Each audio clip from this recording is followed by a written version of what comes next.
Praise the Lord. खुदावंद यीशु के कादिर जलाली और कदूस नाम में आप सबकी सलामती हो। आज हम जो है वो चैप्टर नंबर 4 की जो है वो स्टडी करेंगे। और चैप्टर नंबर 4 जो है जो कि पहली आयत से लेकर जो है आप जब इसका मुताला करते हैं टिल वर्स 25-25वीं आयत तक, तो बेसिकली इस चैप्टर का जो थीम है वो है gospel and the Old testament. और अगर आप उर्दू में नोट करना चाहते हैं तो आप नोट इसको कर सकते हैं कि इंजील यानी खुशखबरी की पुराने ऐदनामा के साथ हम आहंगी कि आखिर what are the similarities between gospel and the Old Testament. याद रखें कि जो आपको बाइबल मुकद्दस में 66 किताबों का जिक्र मिलता है, इनका एक ही ऑथर है और वो ऑथर खुद गॉड है। ह्यूमन राइटर्स जो है वो मोर देन 40 जो है या 40 अप्रोक्सीमेटली हमें नजर आते हैं। पर याद रखें क्योंकि ये खुदा का कलाम है, ये खुदा के मुंह से सादिर हुआ है और ये खुदा का इल्हाम है, तो इसमें जो है हम आहंगी या यूनिटी या इत्तेहाद जिसे हम कहते हैं, हमें वो जो है वो नजर आता है। तो इंजील पुराने ऐदनामा के साथ कैसे जो है हम आहंगी रखता है, कैसे वो सिमिलैरिटीज रखता है, तो पौलुस जो है वो इस टेक्स्ट में जो है वो इसको एक्सप्लेन करता है। तो यहां पर पौलुस जो है वो दो बड़े जो पुराने अहदनामा में हीरोज माने जाते हैं, नंबर 1 अब्राहम और नंबर 2 दाऊद के ताल्लुक से जो है वो जिक्र करता है। और पौलुस इस बात पर बहस करता है कि खुशखबरी जो है ये पुराने अहदनामा की जो तालीमात हैं उनको जो है वो रद्द नहीं करता, बल्कि खुशखबरी यानी इंजील का पैगाम जो है जो कि खुदा की कुदरत है, ये उसके साथ एक यूनिटी रखती है। क्योंकि पुराने ऐदनामा में भी हमें जो है वो इंजील का खुशखबरी का काम होते हुए जो है वो वहां पर नजर आता है। और पौलुस जो स्पेशली यहां पर बात करता है वो जस्टिफिकेशन बाय फेथ की बात करता है।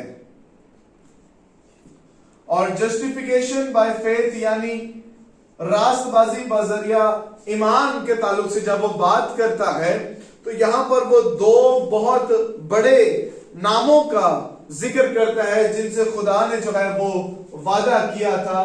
और खुदा जो है वो वादों का सच्चा खुदा है और उसने अब्राहम और दाऊद से जो है वो कुछ वादे किए थे।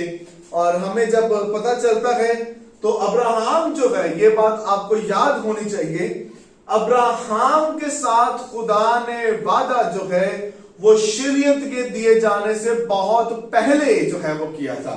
और दाऊद जो है वो शरीयत के मातहत था, क्योंकि अब्राहम मूसा से जो है वो बहुत साल पहले जो है वो हमें नजर आता है। और जब अब्राहम की औलाद यानी याकूब जो है वो कौम इसराइल जो है वो मुल्क मिस्र की गुलामी में जाते हैं, तो वहां पर 430 वर्ष के बाद खुदावन जो है वो शरीयत उनको देता है। और अब्राहम की स्टोरी तो शरीयत दिए जाने से बहुत पहले की है। और दाऊद जो है, दाऊद शरीयत के मातहत था, अब्राहम शरीयत से पहले, बिफोर द लॉ। और दाऊद जो था वो अंडर द लॉ था, यानी वो लॉ के मातहत था। और अब्राहम जो है, जब खुदा ने उसके साथ वादा किया है, जब खुदा उससे वादा करता है पैदाइश 15वें बाब के मुताबिक, तो तब उसका खतना नहीं हुआ था। यानी खुदा उससे जो वादा कर रहा है वो उसके खतना कराने से पहले का है।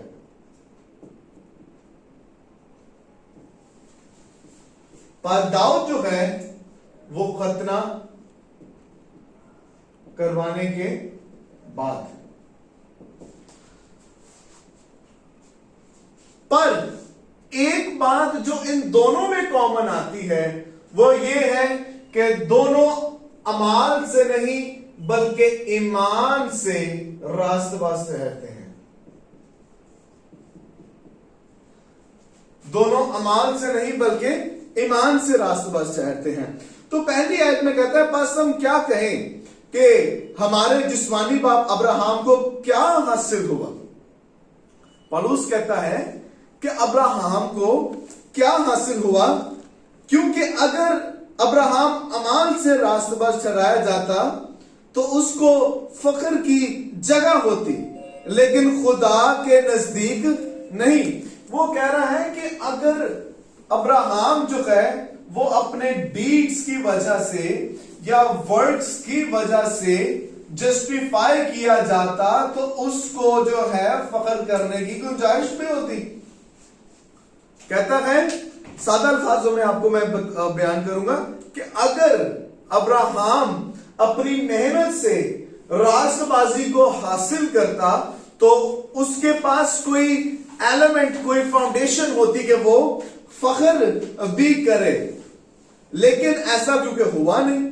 आगे वो तीसरी आयत में कहता है क्योंकि किताब मुकद्दस क्या कहती है कि अब्राहम खुदा पर ईमान लाया और उसके लिए रास्तबाजी गिना गया।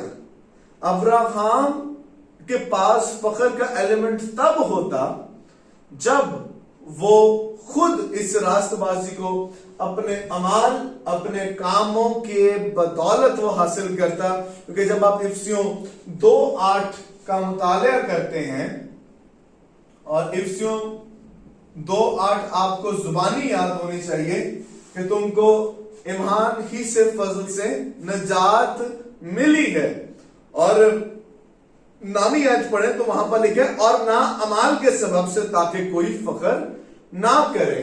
तो 8वीं और 9वीं आयत आपने याद रखनी है कि ये अमाल के सबब से नहीं बल्कि ईमान के सबब से है, ताकि कोई भी शख्स जो है वो फख्र ना करे। अब एक शख्स जो है वो आपको हवाला जो है बाइबल मुकद्दस से उठाकर दे सकता है, और मैं आपके लिए हवाला लिख भी देता हूं। याकूब का जब आप खत पढ़ते हैं, याकूब 2 बाब, तो उसकी 21वीं आयत, तो याकूब के खत में आपको इस खत से बहुत से लोग जो हैं वो हवाला उठाकर देंगे, जी नहीं, वो ईमान से नहीं बल्कि अमाल से रास्तबाज ठहरता है। जी ठीक है, हम इसको चेक कर लेते हैं कि आखिर याकूब कहना क्या चाहता है।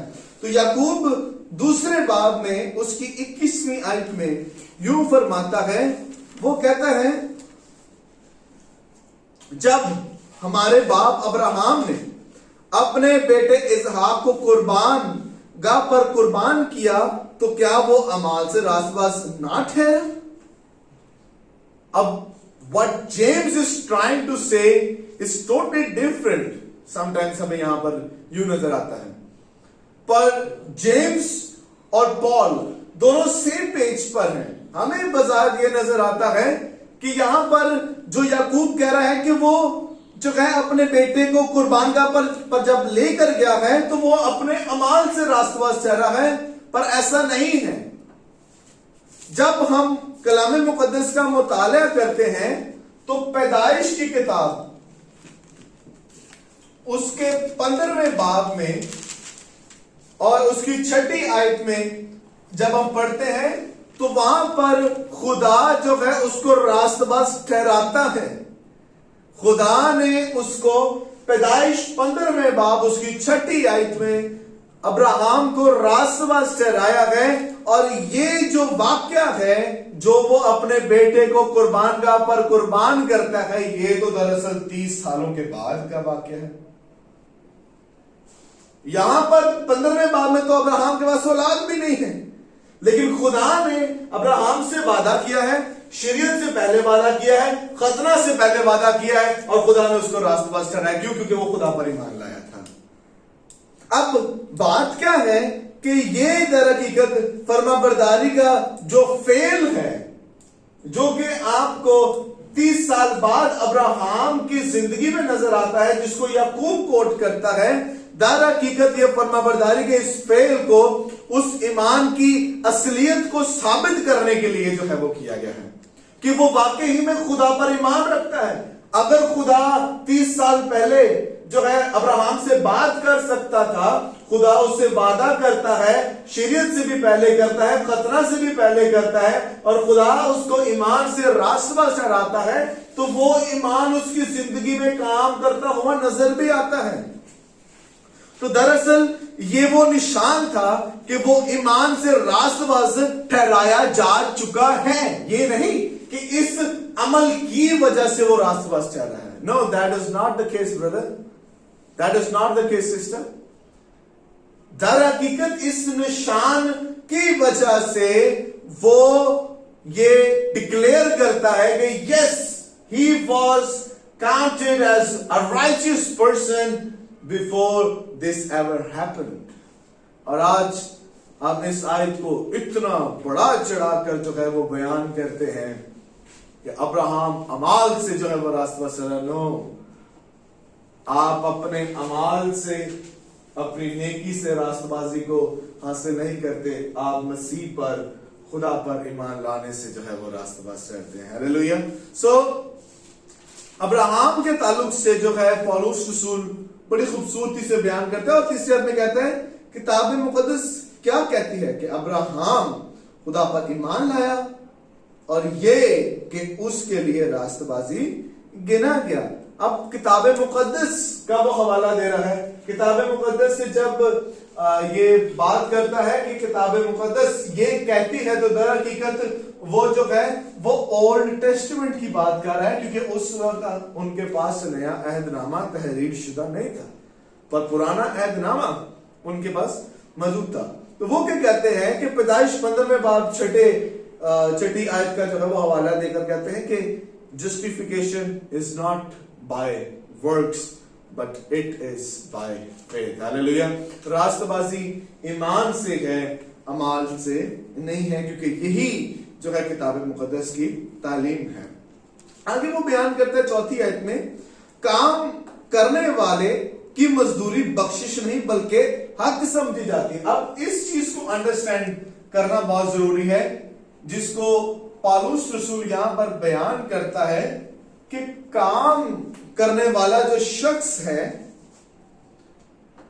उसकी जो मजदूरी होती है वो बख्शिश नहीं बल्कि हक है। अब बख्शिश में और हक में फर्क होता है। हक जो है, जब एक मजदूर काम करता है,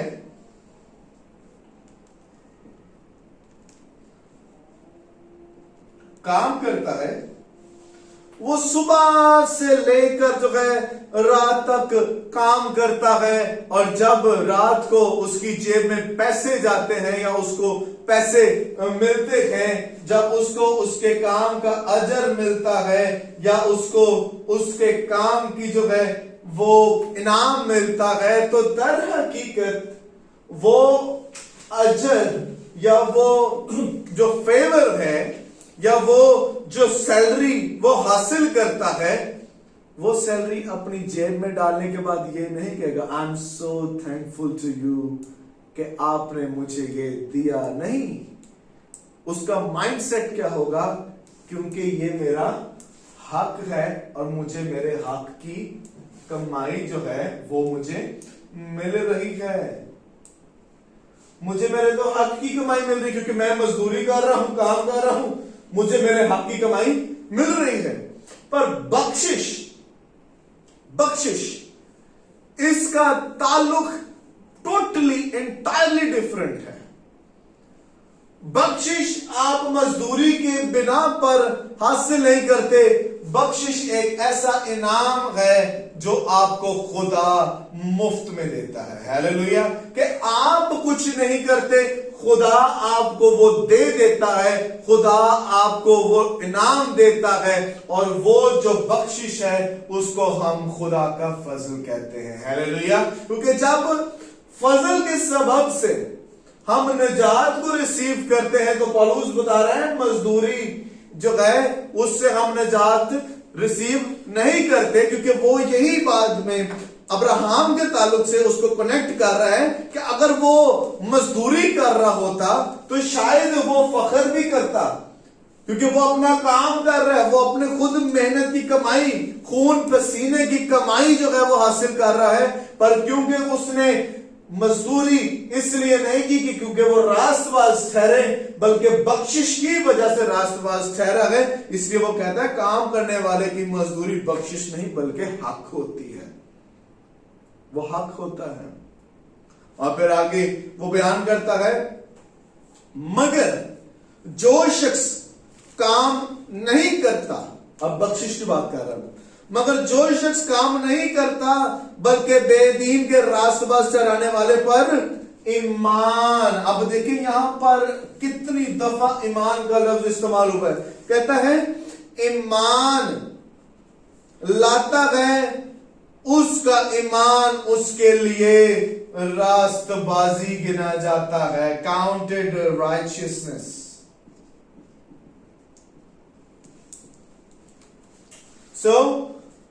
ये बख्शिश है, ये खुदा की तरफ से है, ये मजदूरी या हक नहीं है। तो अब दूसरी तरफ चलेंगे जिसकी वो बात करता है, और वो दाऊद की बात करता है। तो अब्राहम किस तरह रास्तबाज ठहरा? अब्राहम जो है वो ईमान से रास्तबाज ठहरा है। अब हम दाऊद की बात करते हैं, तो आगे कहता है, चुनांचे जिस शख्स के बारे में खुदा बगैर अमान के रास्तबाजी महसूब करता है, दाऊद भी उसकी मुबारक हाली इस तरह बयान करता है। अब यह हवाला जो है वो जबूर 32वां बाब उसकी पहले 2 आयात को जो है पौलुस रसूल यहां पर कलम बंद करता है। वो कहता है कि मुबारक वो हैं जिनकी बदकारियां मुआफ हुई और जिनके गुनाह ढांके गए। मुबारक वो शख्स है जिसके गुनाह खुदा महसूब ना करेगा। इट मीन्स के मुबारक वो है जिसके गुनाह खुदा काउंट नहीं करता या हिसाब में नहीं लाता।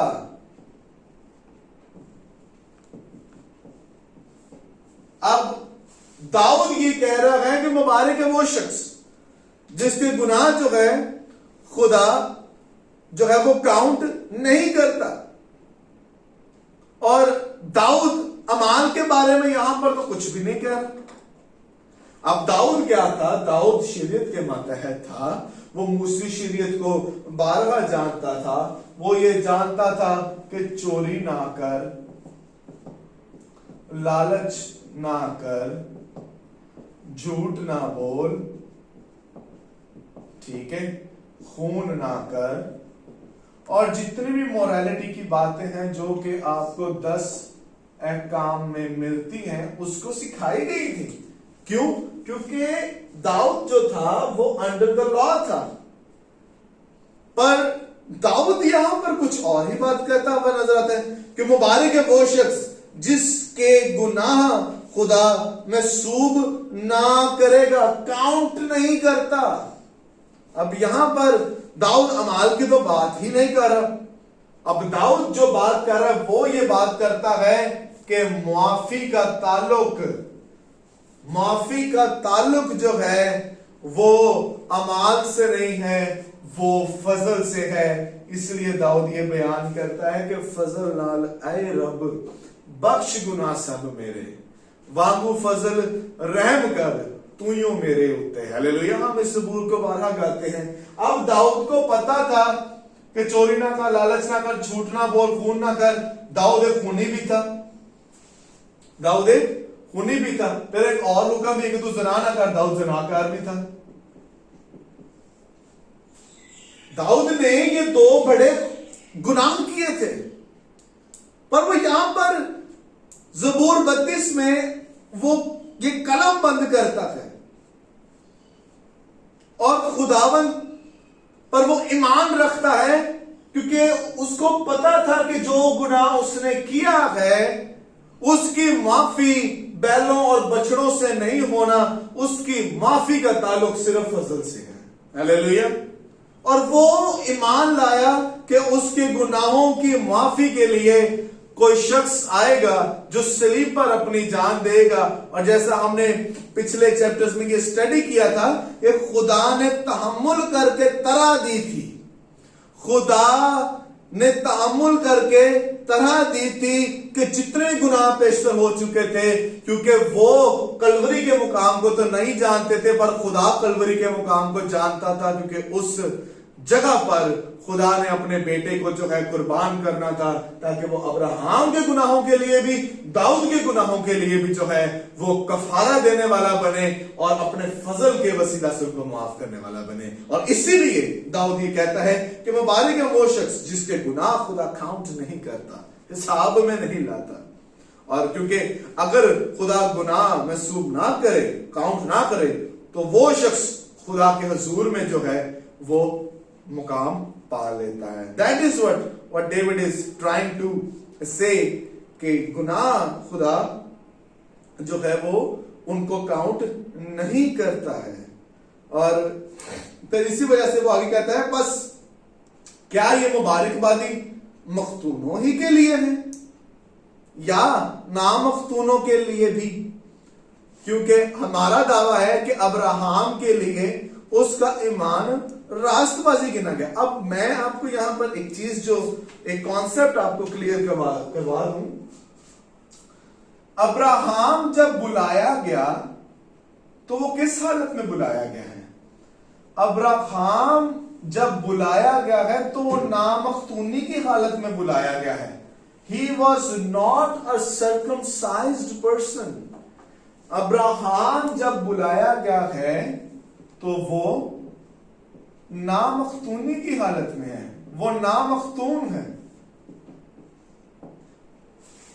ठीक है, यानी उसका खतना तब नहीं हुआ जब आपको जिक्र जो है वो मिलता है जेनेसिस 12 में, और जब खुदा वादा करता है जेनेसिस 15 में। तो अब्राहम जो है वो नामख्तूनी की हालत में जो है वो बुलाया गया है।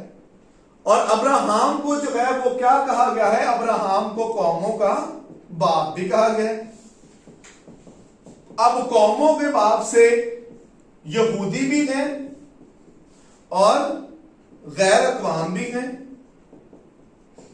ठीक है, यहूदी क्या है? यहूदी मख्तून है, और गैर अक़वाम क्या है? वो नामख्तून है। अब बेसिकली पौलुस यहां पर सिखाना क्या चाहता है? हम टेक्स्ट को जो है वो रीड आउट कर लेते हैं, फिर बाद में इस पे हम जो है वो गौर करते हैं। वो कहता है, बस किस हालत में गिना गया? कहता है कि वो रास्तबाज किस हालत में गिना गया? वो नामख्तूनी की हालत में। वो क्या कहता है, मख्तूनी या नामख्तूनी में? मख्तूनी में नहीं बल्कि नामख्तूनी में। यानी कि वो रास्तबाज जब ठहरा है तो वो रास्तबाज मख्तूनी की हालत में खतना करवाने के बाद नहीं ठहरा, वो खतना करवाने से पहले जो है वो रास्तबाज ठहरा है। हालेलुया। और यही वो बात है जो कि पौलुस यहां पर जाहिर करता है, और जो इसका ये एपिस्टल जो है ये जाहिर करता है कि नजात यहूदियों के लिए भी है, यूनानियों के लिए भी है। वो मख्तून हो या ना मख्तून हो, खुदा आपको रास्तबाज ईमान से ठहराता है। आपकी मख्तूनी, आपकी नाम मख्तूनी की वजह से नहीं ठहराता। हालेलुया। क्योंकि अब्राहम जिसके बारे में वो बताता है कि पैदाइश 15वें बाब 6 आयत के मुताबिक उसका जो ईमान है उसके लिए रास्तबाजी गिना गया, तब वो नामख्तूनी की हालत में था, और खुदा ने नामख्तूनी की हालत में जो है उसको रास्तबाज ठहराया है। और आगे वो कहता है, और उसने खतना का निशान पाया, खतना का निशान पाया कि उस ईमान की रास्तबाजी पर मोहर हो जाए। अब यहां पर निशान और मोहर की बात की जा रही है, और इसको भी हमारे लिए समझना बहुत जरूरी है। यहां पर दो बातें हैं, निशान और मोहर। जब निशान की बात आती है तो ये उस चीज की मौजूदगी की तरफ इशारा करती है या निशानदेही करती है जो है, और मोहर उस चीज की असलियत या जो है उस चीज की तस्दीक करने के लिए होती है। निशान जो मौजूद है और मोहर उसकी तस्दीक करने के लिए होता है। अब यहां पर निशान उसको क्या मिला है कि वो रास्तबाज ठहराया गया है। जब वो रास्तबाज ठहराया गया है तो खतरे का निशान जो है उसकी रास्तबाजी पर मोहर करने के लिए जो है वो सिर दिया गया है।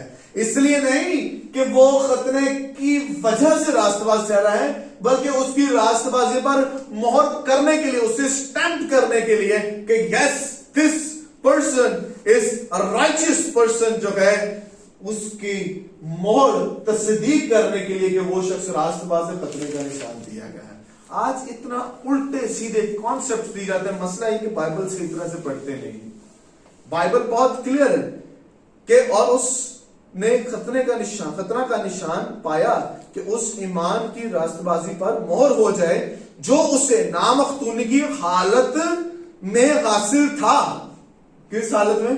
खतना से पहले नामख्तूनी की हालत में था, ताकि वो उन सब का बाप ठहरे जो बावजूद नामख्तून होने के ईमान लाते हैं और उनके लिए भी रास्तबाजी मंसूब की जाए। हालेलुया। यानी वो भी रास्तबाज ठहरे जो कि अब्राहम के क्या हैं, अब्राहम की जो है वो उनका बाप जो है वो ठहरा है, चाहे वो मख्तून हो या ना मख्तून हो। और अब्राहम जो है वो रिप्रेजेंटेटिव है मख्तूनों का भी और ना मख्तूनों का भी। अब यहां पर आगे वो बात करता है और उन मख्तूनों का बाप हो जो ना सिर्फ मख्तून है बल्कि हमारे बाप अब्राहम के उस ईमान की भी पैरवी करते हैं जो उससे नामख्तूनी की हालत में हासिल है। Now what does this verse wants to tell you? ये वर्स आपको ये बताना चाह रही है कि अब्राहम की नस्ल होने में और अब्राहम के फर्जंद होने में फर्क है। अब्राहम की नस्ल होने में और अब्राहम के फर्जंद होने में फर्क है। यीशु मसीह ने जो है यही कहा था अपनी ज़मीनी खिदमत में कि वाकई तुम कहते हो कि तुम अब्राहम की नस्ल से हो, क्योंकि अगर तुम उसके फर्जंद होते तो वही करते जो वो करता है। यानी क्या करते? तुम खुदा पर ईमान रखते, पर तुम खुदा पर ईमान नहीं रखते। What did he do? वो ईमान के असूल पर चलता रहा। और नस्ल होना इट मीन्स नस्ल में वो दोनों आ जाते हैं, मख्तून भी आते हैं और ना मख्तून भी आते हैं। ठीक है, क्योंकि अब्राहम जो है वो क्या है, वो कौमों का बाप है और अब्राहम को जो है वो इस्लाम, ज्यूज और जो क्रिश्चियंस हैं जो कि हम इसको कहते हैं अब्राहमिक ट्रेडिशंस। सो अब्राहमिक ट्रेडिशन से ये जो तीन मज़ाहिब निकले हैं, इस्लाम, यहूदियत और मसीहियत, तो नस्ल की जब बात की जाती है तो मख्तून हो या ना मख्तून, अब्राहम उनका बाप है। पर फर्जंद होने में क्या फर्क है? फर्जंद वही होगा जो खुदा पर ईमान लाते हैं। आमीन। वो ईमान से जो है वो उसके फर्जंद ठहरते हैं। तो यही जो है वो यहां पर बयान करता है कि मख्तून हो या ना मख्तून हो, वो अब्राहम की नस्ल से हैं और जो खुदा पर ईमान रखते हैं वो अब्राहम के फर्जंद कहलाते हैं। और जो खुदा उनके बेटे पर भी ईमान रखता है वो खुदा बाप का, जो हमारा यहोवा पाक खुदा है, उनका उसका बेटा और उसकी बेटी ठहरता है। जैसे यूहन्ना की इंजील उसके पहले बाब में लिखा है कि जितनों ने मसीह को कबूल किया उसने उन्हें खुदा के फर्जंद होने का हक बख्शा, यानी वो जो उस पर ईमान लाते हैं। सो इन कॉन्सेप्ट्स को, मख्तूनी और ना मख्तूनी के कॉन्सेप्ट्स को जो है कि खुदा ईमान से रास्तबाज ठहराता है। Abraham before the law was counted righteous और David under the law was counted righteous. तो इस लेसन को दोबारा से गौर से सुने, नोट्स बनाएं ताकि आप इसको रिटेन भी करें। God bless you all.